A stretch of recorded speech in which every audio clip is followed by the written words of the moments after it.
Hello, everyone. This is Venus Brown of Diverse Spectrums. I'm here with another Digging Deeper post. We're continuing on with our line on neurodiversity, and in this post, I'll be delving deeper into perspectives on neurodiversity. What better way to start than with the inclusion of neurodivergent voices? Stated in a Forbes article, people with disabilities know what they need, and as such, should be included in decision making about policies and accommodations that are designed for them. While many neurological individuals may believe that those considered neurodiverse are less capable, they often have strengths that can make them very valuable to society, education, the sciences, a variety of fields, and the arts. They may perceive things differently, and that doesn't need to be looked on with stigma and derision. Diverse perspectives can be an incredible asset. If the playing field is more level, it can provide a tremendous amount of potential that could otherwise remain untapped and wasted. If society stays focused on the general and exclusion of diverse populations, their neurodiversity can be a very important part of who they are, what makes them special, what makes them an individual. Therefore, they don't need your sympathy. They don't need to be fixed. They don't necessarily need you to save them or make them feel better about themselves. They need you to make room for them, clear a path for them, ensure they are heard and understood. Don't add to stigma or add barriers that make things more difficult for them. Remember that diverse populations communicate in a variety of ways, and that may be different from the usual, but that doesn't entail that it's wrong, just different, and it should be accommodated and included. I thought it was beautifully stated in this article. Taking the time to understand the range of experience and needs and embracing the power of differing approaches and perspectives will help everyone do their best work and live their best lives. Continuing with the importance of living in a diverse world rather than fixing diverse people, WebMD addresses the shift towards focusing on our diverse brains instead of deficits. Part of the perspective in neurodiversity is to expand the view of normal. Advocates hoping to broaden how we think about developmental issues. Article in Scientific American explains how in some cases cultural changes have shifted what might be considered respected skills and characteristics versus diagnosable conditions. There are also conditions that were once very challenging or even deadly, but after advances in science and technology, now allow people to carry on a normal and safe life. And then there's the issue of many neurotypical people intentionally excluding those who are different, reacting negatively towards them, which can actually add to their challenges. If ideas of what is normal and acceptable in society were expanded, there would be more inclusion. Using things like person first language can help you to look at the person first as an individual rather than looking first at a condition that may affect them. Although some do prefer to be addressed with their condition. Being okay with their differences increases inclusion and often adds appreciation for their special skills and insight that they bring to the table. According to an Exceptional Individuals article, various neurological conditions are actually the result of normal variation and changes within human genetics. They can be an integral part of a person, and attempting to fix or exclude that diversity from them would take away from who they are as a complete person. We all have a unique brain. Neurodiversity advocates seek to help include us all, with all our different skills, abilities, and needs. To more fully explain the importance of neurodiversity, research study from the National Institute of Health explains that biodiversity is desirable in a thriving system. That is true of neurodiversity as well. By recognizing and developing strengths, we would benefit as a society. The study also goes on to explain a more scientific differentiation between neurotypical and neurodivergent people. Their neurological profiles are based on various cognitive abilities or functions, and where they fall between or beyond one or two standard deviations of the average. Neurotypical profile would be fairly flat and close to the average in most areas. A neurodivergent profile would cross two or more standard deviations, creating more of a spiky profile.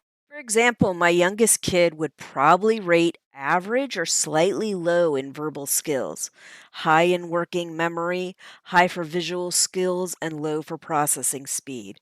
But then there are other things like numerical skills that would be high, social skills that would be low, and a variety of sensory issues, which I assume would spike high due to the sensitivity of certain sounds, flavors, and textures.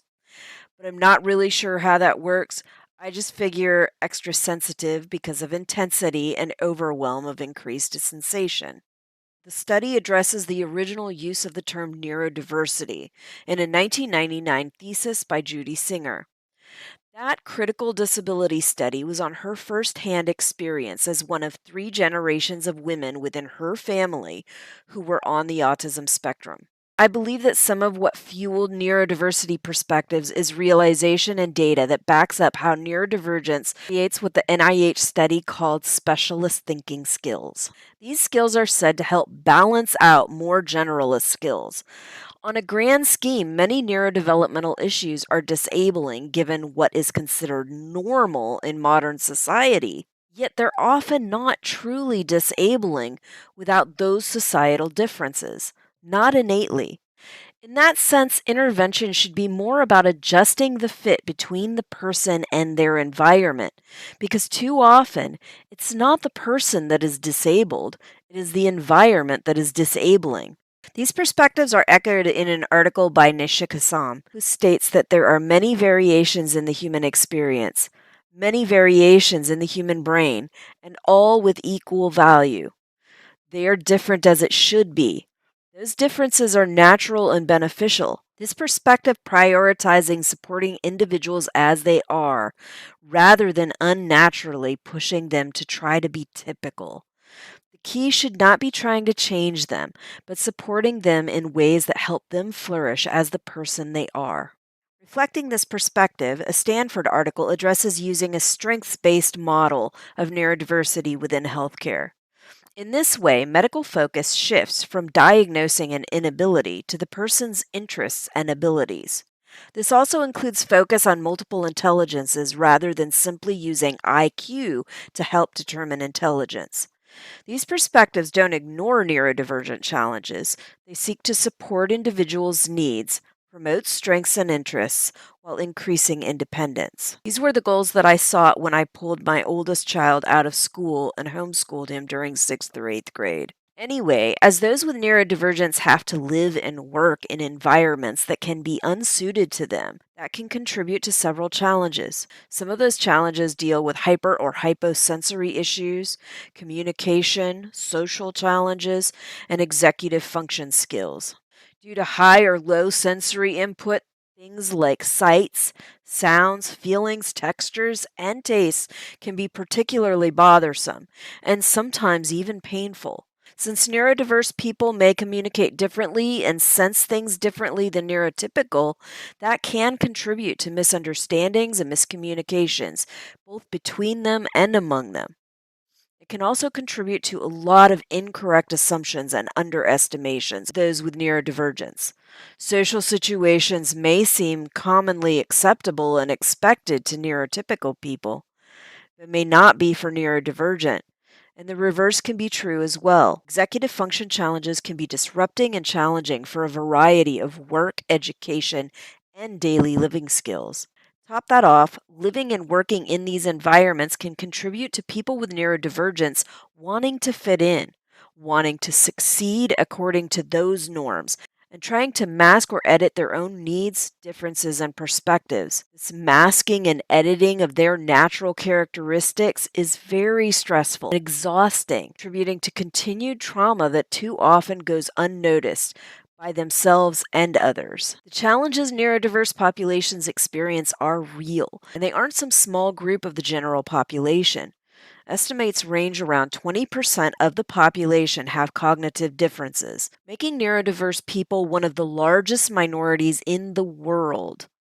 We're not just talking about people with ADHD, autism, or dyslexia. There are many, many neurological diagnosable issues, plus many who are never diagnosed for a variety of reasons. While people from this population exist in every facet of life, within every school, in every field, and every medical practice, those who educate, train, and care for them often lack the basic skills and practical knowledge to best support their needs, recognize their strengths, and promote their important capabilities. With this in mind, the idea of universal design is one of the perspectives adopted to shift these environments from their inception when they're created. Universal design is a term that originated from an architect named Ronald Mace in the mid 1980s. According to an article from BU, it is just good design. It's used to help create an environment that can be accessed, understood, and used within reason as much as possible by all. All people, regardless of their age, size, ability, or disability, should be able to use the buildings, services, tools, and knowledge within that environment as desired or needed. Instead of waiting for people to request individual accommodations and accessibility, perspective shifts to a diversity focus of full inclusion. Rather than pushing diverse people to be normal, the environment should therefore be designed to meet the needs and desires of all the people the environment encompasses. This root shift in design ensures staff and professionals to be better prepared and the whole system to work better and more efficiently. And designing programs to include all people from the outset allows the entire system to be more inclusive. After advocates have fought to expand perspectives like neurodiversity, strengths based models, universal design, and person first language, things have gotten better.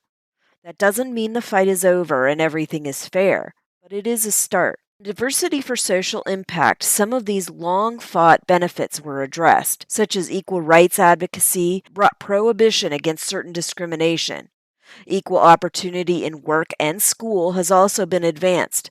Plus, the broadening of societal understanding has helped increase inclusion and acceptance for some with cognitive differences and mental health challenges. I do think this article paints a brighter picture than many experience, since even with these rights and increased understanding, stigma and discrimination can still be a huge problem. Those rights are not all inclusive, they are difficult to prove in court and too often go unenforced. In recent years, we have seen increasing attacks on our basic human rights. Rights that should have been defended and upheld by precedents are being uprooted, even in the courts, where that precedence should have taken priority over ideology. Attacks by politicians and so called grassroots organizations are assaulting anything they see or can claim as woke, treating diversity and inclusion as if they are unreasonable and unacceptable.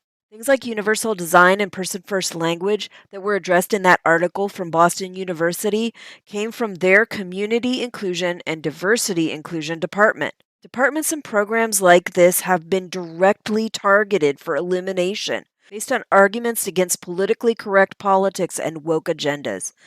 So the fight for inclusion, expanding understanding, opening the hearts and minds of others, and limiting discrimination and stigma must continue. Those fights might never be over, but they feel incredibly important right now in this current hostile and exclusionary climate. So while some may feel that political correctness and a woke agenda have gone way overboard, please consider that fighting these things has real consequences to real lives, to society at large. We can try to do better.